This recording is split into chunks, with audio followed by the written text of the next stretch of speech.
Welcome, everybody, to another episode of the Startup Junkies Podcast. We are excited you are tuning in with us, whether you're watching, listening, whatever you're doing. We're just glad you're here to hear what we have to say. My name is Caleb. I'm the Director of Marketing at Startup Junkie. I'm here with my co-host, Jeff Amerine, founder of Startup Junkie, Managing Director, Matthew Ward, our MBA intern extraordinaire.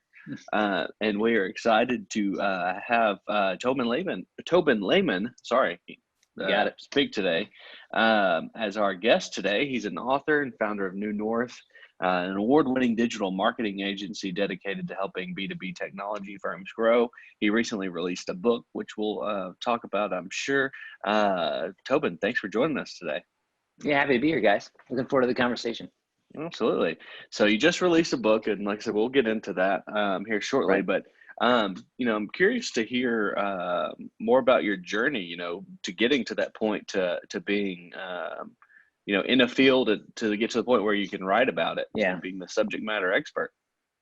Yeah. And so it's a long journey. So I'll give you the short version, but the one with all the bumps and details. So yeah. So actually, when I was kind of heading into the career field, even going through college, I don't want to go back too far for you, but kind of coming out of high school, I had a big art bend. I really liked art, but I also like the technical side. I mean, my family is a bunch of, craftsmen, in that sense, woodworkers, laborers, things like that. And so I had this kind of math side, I had this craft side, I liked art, and actually wanted to be an architect, but ended up in design because I didn't have quite the grades. Didn't really foreplan that process, right, of getting into architecture school.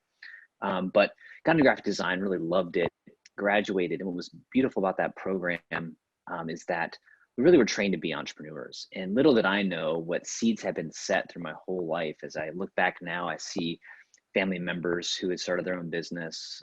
To me, entrepreneurship was kind of there, and it wasn't really something that was talked about, but it was just kind of there. So as I turn around now, having started 7 different businesses, New North being kind of the flagship one, I see that was just there, right? It's a lot was caught, it's caught as taught kind of thing. And so as I come out of school, start working for other agencies, realize that this is just the thing that's going to happen. Me starting with this agency, just because I had started 3 businesses at that point by 25. So I started my own agency, and in doing that, being kind of a tech nerd, like I said, I kind of gravitated towards tech and kind of marketing startups. And what a great time to be alive if you're into tech, right? The 90s and 2000, 2010. And beyond. So it was a great time. And so now we're an agency 12 years later. We are starting B2B tech businesses, and I'm at the helm of the ship, and we're really focused in that niche, serving those customers. But part of that journey is being in the tech space and just the massive amount of change we've gone through in the years. I mean, last year is like, a great, kind of slice of what's been happening over time. I mean, when I started in this field, there wasn't things like Google AdWords, right? There wasn't Facebook. Like I went to college and didn't have Facebook, right? So some of us here understand that, some of us may not. But so being on the front end of this wave has just been a blessing to be there. But that's how you get to a point of trying to figure everything out day after day in the space of digital marketing, and you have to figure out how to do it and how to adapt. And that's what ends up being in the book, is this process of how we look at change, rapid change, everything that's happening. Well, what's this new app? What's this new technology? What's this? And how do you even process that? And so that's how you get to writing a book like Ride the Tornado, where it's like, hey, this is what we've been doing for the past 20 years, trying to figure stuff out as it's happening. And that's what the process is in the book. Talk a little bit about what's behind the name. I mean, I love the name. Once you hear Ride the Tornado, you're not going to forget it. Yeah. What was your thinking in using that as the name? Well, actually, in the preface of the book, I talk a little bit about it. I mean, I really struggled for a while with this name of this book because, I actually allude to this RTX framework, which is in the book. But actually, I was driving home one day, and I'm driving home. It's really windy. We're outside of the DC area here in the States, and so I'm driving home, and blip, the phone goes off, and it's a tornado warning. Right? It's just super windy, stuff's flying everywhere. And I'm just thinking, wow, I'm driving through a tornado, right now, it's about to happen. And it just hit me that's what I'm kind of talking about right now with digital marketing, all the change. And this was the fall of 19. This is even before we enter into last year and just the craziness there. And so it was like, hey, drive the tornado wouldn't sound as cool. So ride the tornado sounded like a little more aggressive, a little more kind of get in there and do it. And so, yeah, it just kind of hit me in a whim, and that's kind of part of the creative process there. Could you talk us through some of the challenges startups face in digital marketing? Yeah. So what's great about, our experience in being New North and working with tech firms is that we get to work with, well-established tech firms, billions of dollars of revenue. And then like just yesterday, talking to a startup that's going through getting ready for Series A, right? Or just going through maybe their first angel investment. And so marketing's a tough journey. It's hard. Sometimes I step back and say, wow, I really picked marketing out of all the things we could do in the world of tech, because there's just so many things you can do, so many options. Like, how do you go through it? And so, I think as I kind of reflect back and look at different agencies or different tech firms and these startups, there's so many opportunities, so many different things. You have to almost really have more of a no mentality than a yes, because there's so many yeses. You could do this. You could be focusing all your energy on Instagram, or be doing these kind of marketing pieces over here, do billboards, whatever. You have to actually say no to a lot more to actually be successful. And I think that's one of the, I would say, mistakes, maybe one of the missteps that a lot of early tech or early startups even make, is just trying to do a little too much versus just like winning really well on 1 or 2, 3 channels at the most. That help kind of shape that answer a little bit? Talk a little bit about how you one of your big bullet items from the book is this idea of strategy versus agility. Elaborate a little bit more on that. When do you depart from strategy and react to other circumstances? Yeah, well, we can talk about, COVID, right, as part of that process. One of the things, and I'm sure you guys have talked to many, many people who've different marketing strategies, different types of businesses. Strategy is great, right? That idea of having a good, strong plan, marketing plans, things like that. But opportunity moves faster than we can document sometimes, right? Like they can come through a strategy and a thinking. And so we're talking about balancing agility, balancing strategy. We kind of do both sometimes. And in the framework, we talk about that a little bit of, well, we need to think about the long-term view. You got to have somewhere you're ultimately heading, right? Having a strategy, a goal, some aspect of what is this going to look like, but then being attuned to what's really happening on the ground level. We've had some clients, we were able to watch some people through last year just take 90-degree pivots into maybe even different products they were serving, right? So if you were heads down looking at a 12-month plan or a 12-month strategy through 2020, you'd be toast, right, at this point. So it's kind of having, let's say one eye on the wheel and kind of, one eye on the road as you're kind of watching to see where we're supposed to be driving here and what's ahead in that space. And so I think it's actually probably more challenging than it sounds. To me, it kind of feels like it's natural, but I think if you're someone who likes to think and plan and really detail out all the steps before you take it, that can be good. But maybe you need to find a partner or someone who's going to be like showing you all the shiny things that they're pointing at as they come along as opportunities to build those out. But I think there is a balance. And I think even in my marketing career, looking back, 10, 15 years ago when we would do these annual plans, like in our agency, we don't do any annual plans. We do strategies that are maybe arching through some goals, but rarely saying this is what we're going to do for the next 12 months. That would be foolish.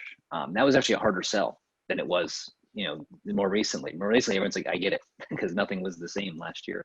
But 3 years ago, 4 years ago, saying we didn't have an annual plan, we wouldn't do one for someone, they were like, well, that doesn't sound responsible, right? But we kind of saw this element of like, you need to be reactive, but kind of know where you're heading, look at goals.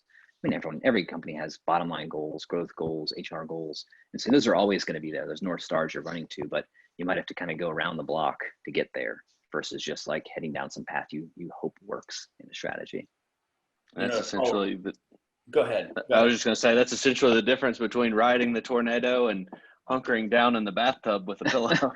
Right. Yeah. Or just letting it take you where you go, right? Instead of kind of harnessing it. And I think that's the thing that excites me the most, maybe, like about the book and just the framework and just really what I'm encouraging folks to do. And hopefully in this book is to think about really this idea that you have this ability to kind of get out there and chart a course. Like even if it is chaotic, even there's a lot going on, you can actually strategically, systematically move through items that are unknowns, right? And I think we get called in to do a lot of work in that, where maybe a company has a plan, they just need some fresh ideas, or we're trying to spark it up.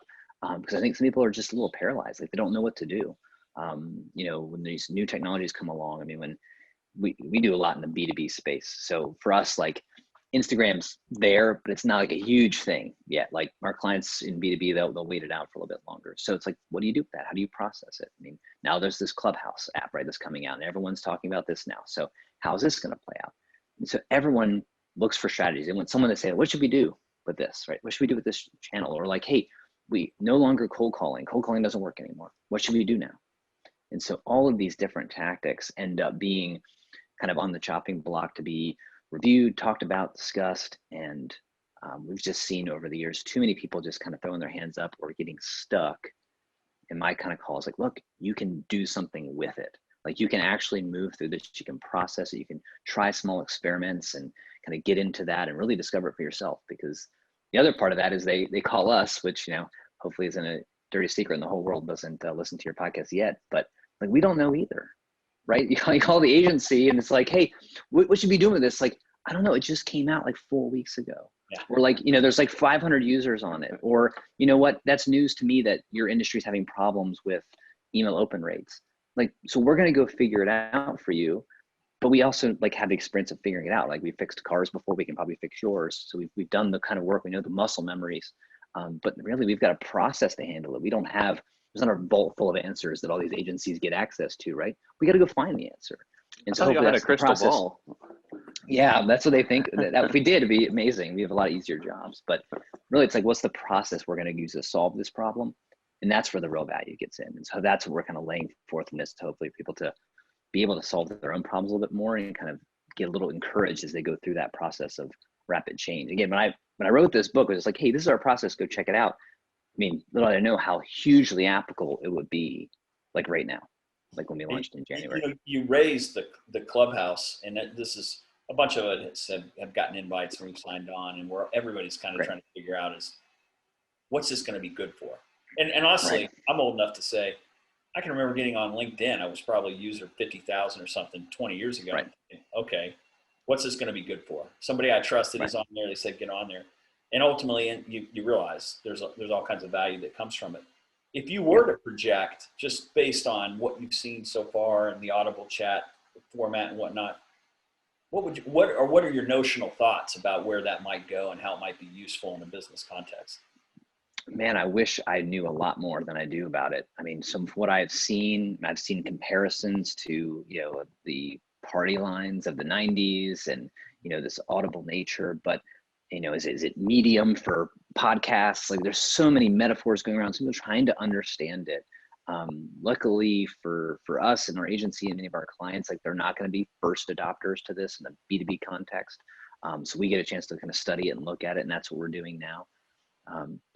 But I think like many things, it'll continue. I'm a little skeptical, honestly, myself, just because maybe it'll get some adoption with different user demographics. I mean, we know that, I heard an amazing statistic like a couple months ago that, we create more images on a daily basis than existed before like 1976. Think about all the photographs of history up to 1976. We create more of those in one day than they did back then. So this visual culture that we're in, maybe this is a good break. Maybe it's a respite from it, but the audio part of it is interesting. And I'd love to see, there's a lot of fame coming to it because certain celebrities have dropped in. So to me, I see this smattering of like, the old Wheaties box, like, hey, Michael Jordan's on the Wheaties box, I'm going to eat it. Like, well, if Elon Musk wasn't on Clubhouse, would people be raving about it? Like, I don't know. So I think it's got some marketing behind it, which you can see some of that lens, but it's hard to tell. I can see value, and I've seen thought leaders in our space go on it and try it out. But again, everyone's trying it, right? It's this early try phase. And so that's what I would encourage people to do is, hey, like, don't wait for the secret sauce to come out. So by that time that comes out, like, it'll be old news. Like, go try it, try an experiment, try to invite people and try to do a call, try to set it up, try a private chat with your guys group, like do something like that, try some exclusive content, like just try something, like try it, assess it, see what kind of data you get back and go from there. But I don't see the context of how it works in in long-term engagement pieces. I mean, for short-term, but in a space where we have multiple decision makers, like in B2B. But maybe if you're like a local celebrity, like we have in our town here outside of DC, we got some pretty cool celebrity chefs. I could see them doing some stuff on that, like when there's notoriety, when there's people, but it's very people-based, very personality-based. Yeah. So I have a hard time understanding how corporate cultures would use this, unless there's like a big CEO, like like an Elon Musk or something.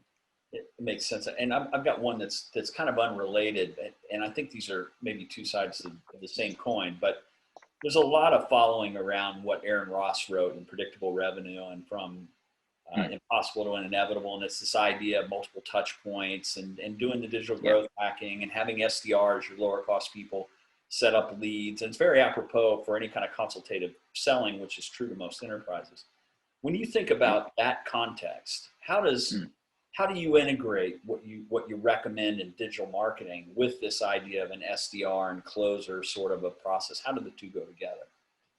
That's a great question. Now you're gonna make me think, right? No more canned answers to a degree. I love it. I think with something like that, so when we work with the SDR space, mostly what we're doing is going to be supportive type contacts, automations through emails and call logging and digital voicemails and things like that.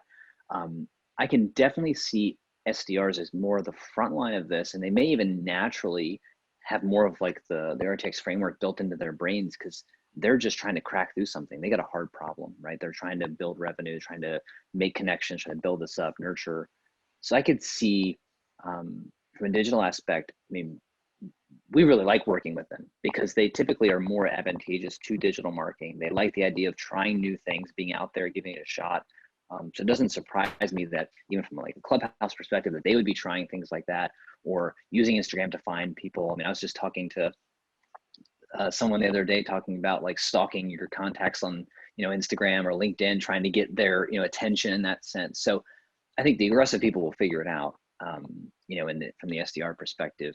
I'm wondering the long-term, aspect of that, depending on the nature, of the business, if it's a high volume or if it's more of a consultative, less volume, but higher dollar sale, how that plays in those spaces. I mean, if it's just like turning over small level accounts or, like a ISP or something like that, like it could be a bit different, but yeah, kind of interesting. Is that kind of point to? Yeah. It was really just a matter of the whole theory behind that. And we've got a company locally based in Little Rock that's in the ed tech space that does a pretty amazing job with lead qualification with their SDR folks. But they've added this element of a personal video to the person they're trying to get to. And that tends to be really successful in getting the target, if you will, into a conversation about a demo with someone more senior that can then take them the rest of the way in the sales process. So, and that it's just, there's so much interesting stuff happening to make it more personal and to make it feel less like your LinkedIn profile or your inbox is being carpet bombed by everybody that wants to sell you something. I tend to, and I'm probably a bad offender, I tend to tune most of that stuff out. I'm very hard to reach. I throw most mail away. I ignore most things that come on LinkedIn.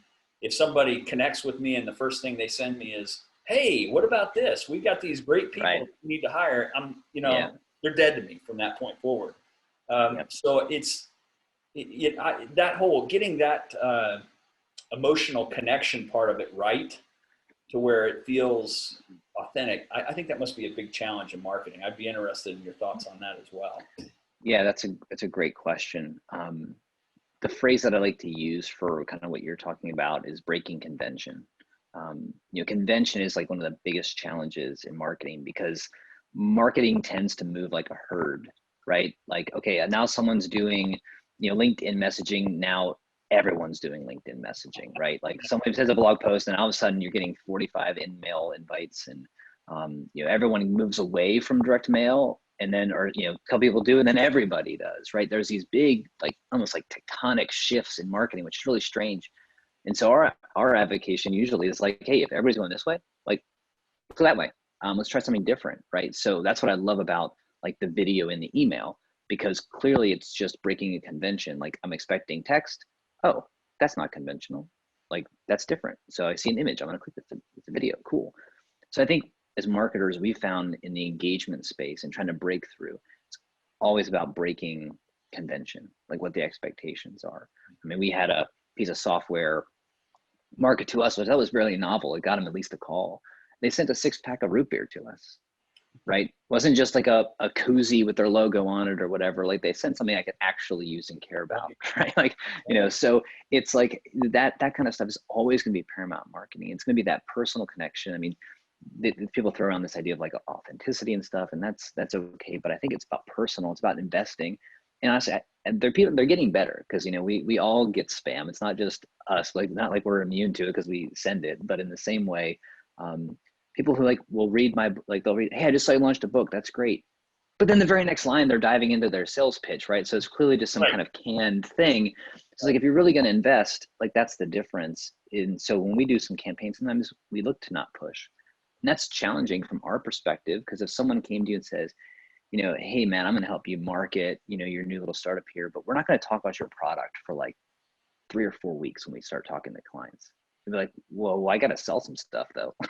You know, I got to move some products. Like, well, if we're really understanding what we're trying to do here, like everyone wants to get to the kill, but especially in B2B side or just more consultative sale, like there's relationship.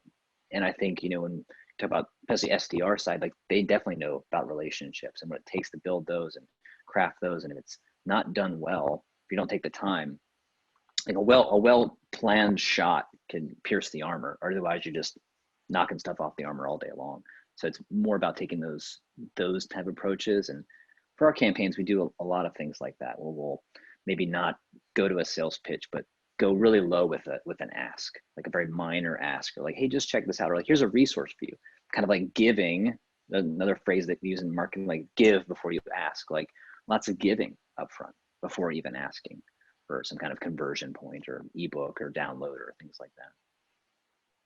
I say from having worked with some folks through my marketing role here at Startup Junkie, like just for an example, one of our contacts at HubSpot always trying to get us to, you know, work on something with them or push out something they're doing. But almost every time he reaches out or approaches us about something, he's offering to upfront to do a webinar, offering to give us a resource before he even asks to, you know, us to push this out or consider doing this. It's always that, here's what I'm offering to you. And then later it's kind of like, oh, also I've got this going on. Yeah, they're that great seems at to, HubSpot. Yeah, we're HubSpot partners as well. So yeah, I know what you're referring to there. So yeah, but it's about giving, right? If we care, like if we truly care about the problem we're solving and not just the bottom line, like it changes it. And so, you know, I hate when people talk these maxims and, you know, all these kind of things, but really sometimes it does come down to just like, what's the motive here? Like, are we trying to sell? But if selling is one thing, but selling to better someone or better a company, like that's why. When we pull the meaning back, we kind of make them a number or a digit, like it really does impact it, especially if you're a marketing team. That's just a thought for leaders as we kind of drive by that in this conversation. I mean, you got to make sure you tell people the why of things, in not from a Simon Sinek kind of way, but like what we're trying to do, because it shapes marketing, it shapes language, shapes your internal culture, is what you talk about, how you talk about a customer even, right? Are they just a cog and they're just annoying, or are they people who are trying to solve their problem, move their mission forward? That can be a huge just internal conversation. And I know at times it's tempting to be frustrated, but you know, as what your bigger mission is and how you view them, it really does matter. So if you keep that in mind, like then stuff starts to naturally like click into a line. It does require a level of empathy, doesn't it? I mean, yeah. you have to take an empathetic approach to it. Yeah, absolutely. Yeah, absolutely do. You mentioned earlier, you know, you had started multiple businesses before the age of 25, and so I get the sense that you are a startup junkie, which a lot of our guests are, and that's what we like to have on the show. Do you still have that itch? I mean, you know, you've been doing this for a while. Is the book a way to scratch some of that itch to do something? You know? I like the book. The book was the book, you know, I say like the book I owed the business, right? I owed New North because it's what we've been building over the past years. It's a way to kind of put our thought process out there and kind of put it in there. But you know, it's funny, we get going on the weekends and we'll get into some hobby or something. And, you know, sure enough, I'm talking about like, we can scale this. Like I'm talking to my wife, like we can definitely scale this. Like this would be something we could just operationalize. We just need to get like a quick little bit of cash here and we can do this. And she's like, you can turn anything into a business. I'm like, that's great. It's fun. But it's like, yeah, sometimes I realize like before I know it, I'm just looking across the street at someone's tractor. I'm like, that is way underutilized. Like we could definitely rent that. Like we could capitalize that investment. Like, so it's a natural thought. And I think people are excited about it. And I've got some great people on my team that think that way too. And so it's like we just naturally have that. What a great space that we're in as an agency to be thinking like that, because our clients love it too. Because we're not just like, what do you want, sir? Like we listen to their business, listen to their model, and we're like, hey, did you ever think of this? Like that's what I would do in that situation. I'm like, yeah, that's a great idea. So it's such a great thing. But yeah, I know I'm not done. It's just not going to stop. Like it's the junkie term is an interesting term for it, but it's like it's not going to be something that go away. And I think as I'm kind of going through life's path here, I'm kind of crossing over 40. I'm finding maybe more joy now in helping others do it than just doing it myself. Like for me, it's not about building the next big company for myself, but I'm really liking to see people come up and see them have this idea and watch it go through their brain and being like, I've seen that. I know what that feels like. Okay, here comes the crash. Okay, now we're gonna get back on the horse and we're gonna ride it further. So it's like, that's something that I think is awesome.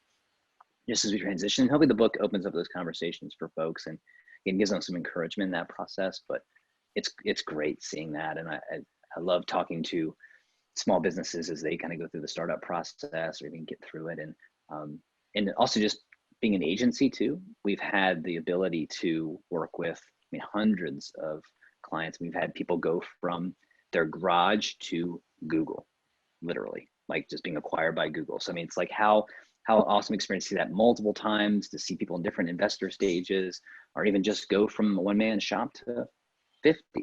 Just because of the nature we go as almost like an add-on to a company as an agency, just a blessing to be able to see and talk to owners, talk to entrepreneurs, and it's just cool. The one thing that's interesting about what you said, because we're very much a service provider and agency, and I'm a serial entrepreneur, lots of ups and downs over the years. Mm-hmm. The thing I really like about what we do, and I think it's probably a similar element of gratification, is I concluded after 35-year career that I've been running from boredom my whole life. I'm a shiny object guy, and finding that thing was always part of it. And I get the sense that you're maybe the same way, but in the model you have, in the model we have, it's something different walking through the door every day. It's always interesting. Even though there may be processes we use that are similar, it's always something new. One day it's super high tech. The next day it's a consumer products company. The next day it's, something in between. And that level of intellectual stimulation and learning that has to go on for us to serve the clients well. I get a big kick out of that. I think that's one of the most satisfying parts of it. And it strikes me you're saying sort of the same thing. Yeah, I think it is really interesting. And, I think what I've learned and matured through just with New North now for 12 years is trying to figure out what shiny objects we're going to chase.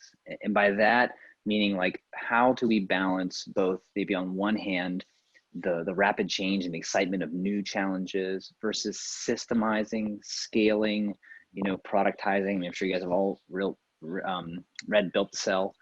So it's like, or even like E-Myth, like these ideas of like how you create systems. And so in this spectrum somewhere is every business, right? Either they're just one day they're a printing shop, the next day they're an auto repair, or they're just a McDonald's, right? They're just the same thing every single day. And so entrepreneurs, or, especially startup guys, like they're like a pinball between these two walls. They're all over the place.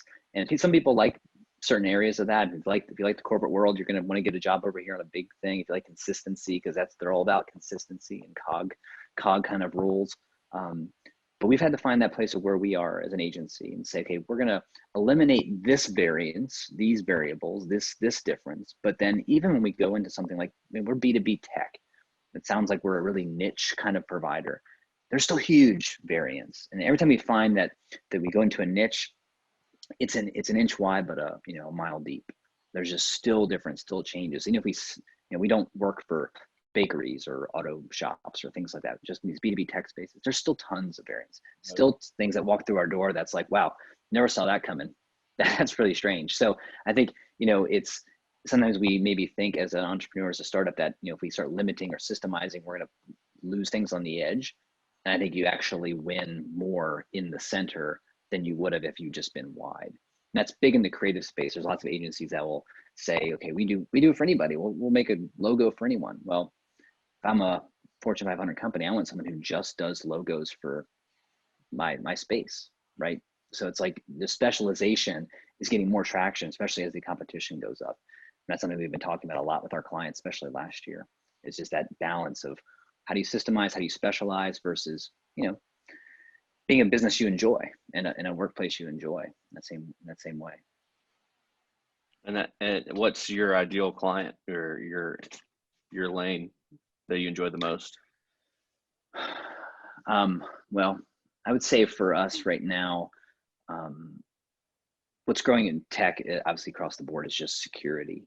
And so what's really interesting for us is being able to jump into clients who have some aspect of that world, or even just automation, VR. I mean, the tech space just keeps getting bigger and bigger and wider and wider. And so we have some people doing some security stuff that is maybe more software based, but we typically do software, hardware, or services inside the tech space. Either you're making a box that does something cool, or you make software that does something cool, or you are a service that helps keep both the software and the hardware running in that cases. And so those are all exciting to me. And that's really the fun part, is we get introduced to things all the time. Like we had a client, I don't know if there's a prospect, I don't know if there'll be a client yet, so I'll give them a little bit of a airtime here, but VR and augmented reality for construction, like, because you can't go on site anymore, or it's hard to get on site. This is technology that definitely could have happened before now, but COVID's pushed the element. Someone watching the demo, talking to them, like, oh, this is awesome.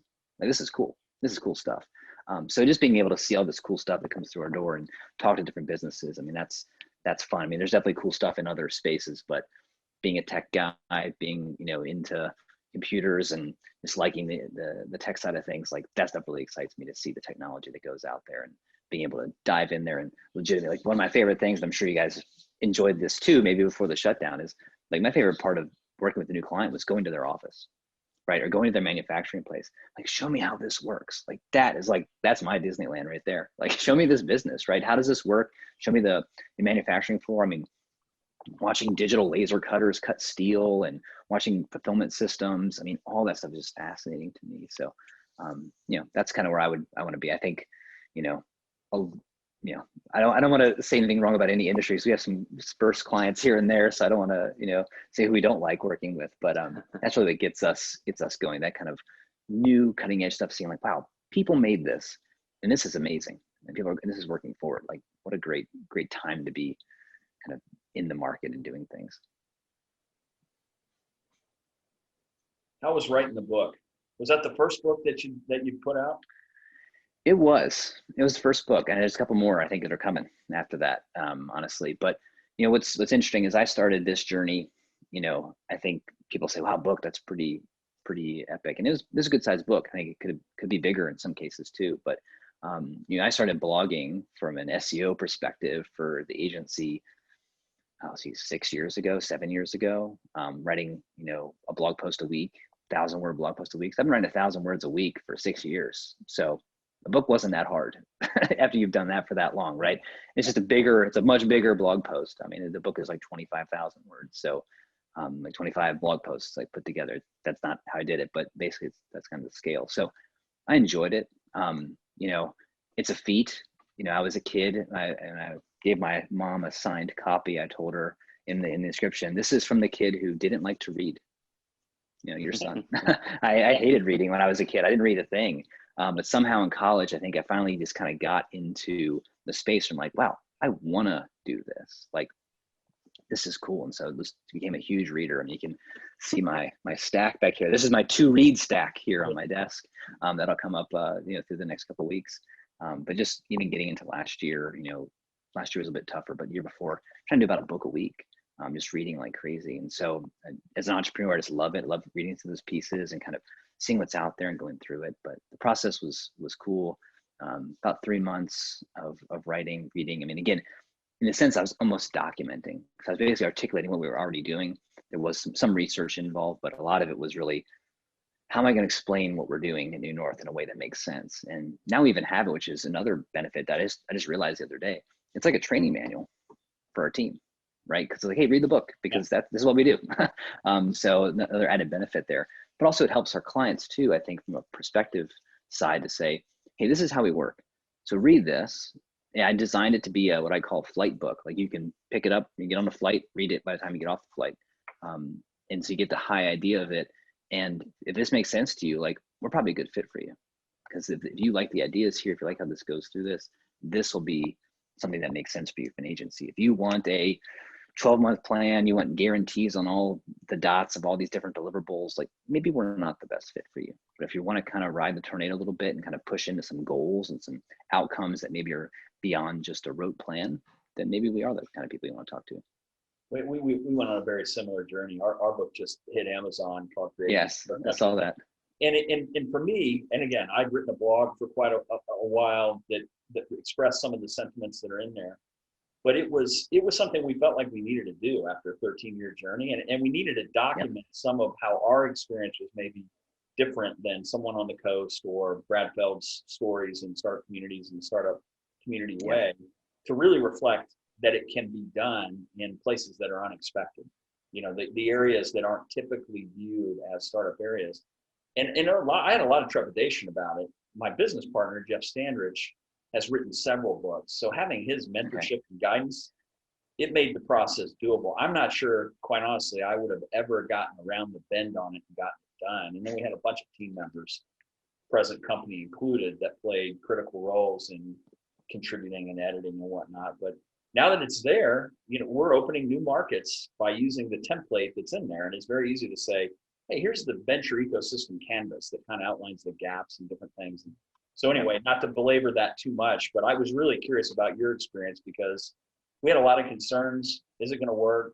Is anybody going to care? Will anyone read it? And then once we got it out, it's like, man, we're glad we did that, because it's going to be helpful, I think, to a lot of people. Yeah, absolutely. It sounds like there's a lot of similar benefits from the processes, because you have like a process in yours and you're sharing that.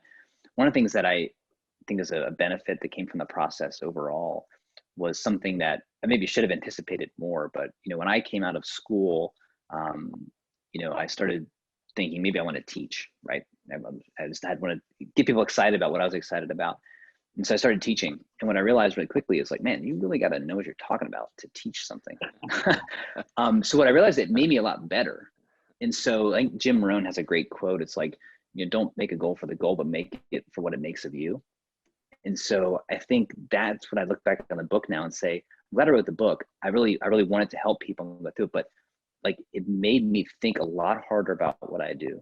Made me think different about the process. And, you know, as in a true agile sense, like I didn't go from a publisher. I just wanted to keep it in my lane and make it happen, you know, so that process. And so I think there's some learning processes there and things going through that, but man, what a great outcome on the backside of is what it did for us. And I'm sure it had similar, you know, for you personally, as well as the team, like you got through that process and now it's like, wow, we're at a higher level of the mountain now to be able to jump up and say, what's the next thing? Because, you know, can't think about book 3 until you get through book 1. And I think that's like, it's a metaphor for like, there's so many things in marketing and life. It's like, just get to that first thing. Just, you got to put your head down and just barrel, go for it.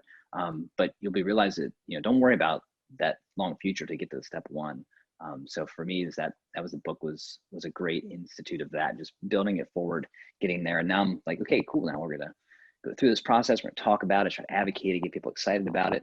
And we'll see what's coming next. I got another book. And I know for a fact, 50% of my thinking about the next book is already changed by doing this book. Yeah, I can only imagine. Yeah, absolutely.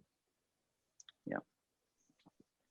Well, Tobin, this is probably the spot in the conversation where we land the plane, and that we like to ask our guests, you know, if you had the opportunity to go back in time, whether it's before, you know, New North or any one of those earlier ventures, to give your younger self some advice, what might that advice be?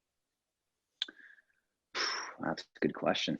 Should anticipate that a little bit more. I think for me, you know, I don't have any regrets, you know, in that sense from the entrepreneurial side. I think I would have been maybe open to failing more. And I think it would have been better to not just look at people who are winning, but people who are losing and getting back up. And I think, before advents of podcasts like this, I mean, what do you tell an 18-year-old who's thinking like, this is a good idea? Like, I don't have maybe capital or anything like that, but I'm going to try it. They have nowhere to turn. Like, I didn't have the internet readily available for those kind of things. So I think it would probably just be like, hey, you're probably going to break a lot of eggs, and that's okay. Because when you break that egg, like, that's the thing people don't understand is, for me saying I have 7 businesses and you guys have, started many as well. And it's like, but you don't understand how many things like were a really good idea for like a week and a half, and we realized this is not going to happen, or like we invested a lot of capital into it and then it failed. And so, I mean, of all the businesses I've created, I mean, only 3 of them are still around at this point too. So either they closed them or they failed, they went through. So just get out there. I mean, that's the thing. I mean, there's so many good things that are out there, but I think you also have to surround yourself, because the opposite version of that is like, I got this great idea and I'm going to go and do it myself. It's like, well, maybe you should get some advisors for that first too. That's my first question when I talk to a lot of, startups. It's like, tell me about your advisory group, like who you talk to, who's on your board or whatever. And it's just me. I've got my bank account. I'm like, we should talk, man. Like, we should talk a little bit more about what you're trying to do, get some validation first, because there's ways you can just take some risk out of it, right? I think risk was too big for me as a young kid. And so I think looking, what does risk play in, and how can we leverage that? How can we mitigate risk to some degree? And, I don't even know what an investor was until I was in my 20s working in the world. Like, oh, there's people who will actually help me with this. Oh, great.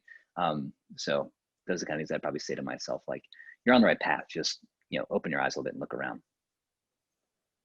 That's great. Where's, to kind of completely land the plane here, what's the best way for our audience, over 100 countries, thousands of downloads a month? I think we've got like maybe one guy in some of these countries, but it's downloaded in 100 countries. What's the best way for them to find out more about the book or about what you're doing at New North? Absolutely. So yeah, you can go to newnorth.com, check out the agency. But if you want to get more about the book, the Architects Framework, kind of our process for this, taking charge of change, that's at ridethetornado.com. Another thing I didn't plan on, but it was available. Great, which is awesome. So yeah, ridethetornado.com. They can check out the book. You can buy it there, many different retailers, and as well as some of the downloads. Some of the agendas and worksheets in the book are actually there for download for free as well. So they can check it out there. And otherwise, New North Agency as well. So it's been a pleasure, guys, talking with you. Thanks for coming on. Keep doing what you do. You're making a difference. And we're proud to have you on the podcast. Awesome. Well, thank you, guys. Hey, Tobin.